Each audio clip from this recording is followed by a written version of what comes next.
You really understand the other person.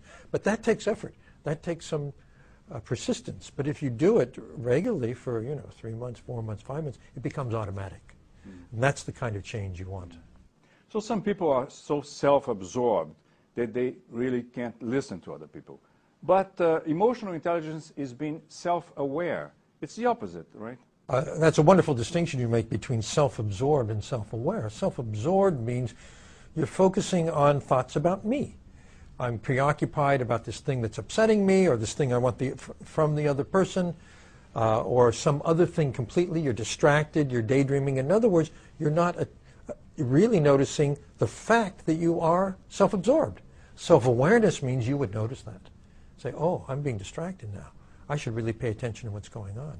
And it's a critical distinction, because if we're just lost in our thoughts, swept away by our emotions, do whatever we want, then we have no self-awareness. And it's self-awareness which allows you to manage your emotions better, to manage your life better, because only by first monitoring and noticing what's going on in your own mind can you take any control. The first step in any 12-step program for recovery, starting with Alcoholics Anonymous, is the elephant in the room thing. That, first be aware that we have a huge problem, an elephant in the room that is killing us. Let's do something about it, right? Well, in addictions, you see self-absorption at its worst, because people are not only destroying their own lives, they're damaging the lives of everyone close to them. And a lot of crimes are because of addictions and so on. And the road to recovery, the road in AA programs, for example, starts with self-awareness. You have to see the problem, admit it's a problem, realize the consequences of what you do. If you don't have that first capability, if you have no self-awareness, you just can't change. But if you do, that opens a new door for you. I love this phrasing in your books, making the invisible visible. It reminds me of Freud, and it's fascinating that you are an American psychologist who quotes Freud, which is not very common, making the unconscious conscious. So is this coming from Freud? Well, Freud was the first major thinker to talk about the power of the unconscious, the power of what we don't know, when we don't notice and don't notice that we're not noticing. So, for example, with alcoholism, with addictions of any kind, shopaholic, whatever it may be, the danger is that our unconscious mind is running the show, and we have no idea. We're just like puppets of whatever, conflict, need, impulse is at the helm. And it's only by first noticing what's going on that we can do anything to change. So I think Freud was a great genius. And that brings us to your latest book, Ecological Intelligence. So when we shop, we really don't think. We react automatically. We are in what you call a fog of inertia, right?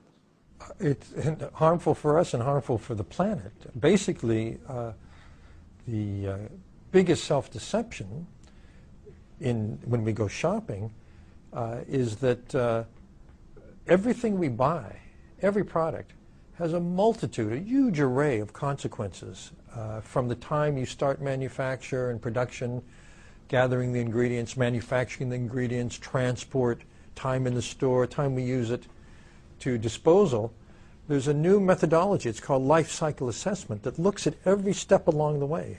And this is a science. So for a simple glass jar that some salsa or tomato sauce comes in, there are 1,959 different steps. Each of those steps is analyzed for what molecules are going into the air, what emissions are there, what's going into water, what's going into soil, what are the consequences to the health of the workers at this step, and then at the next step, and the next step.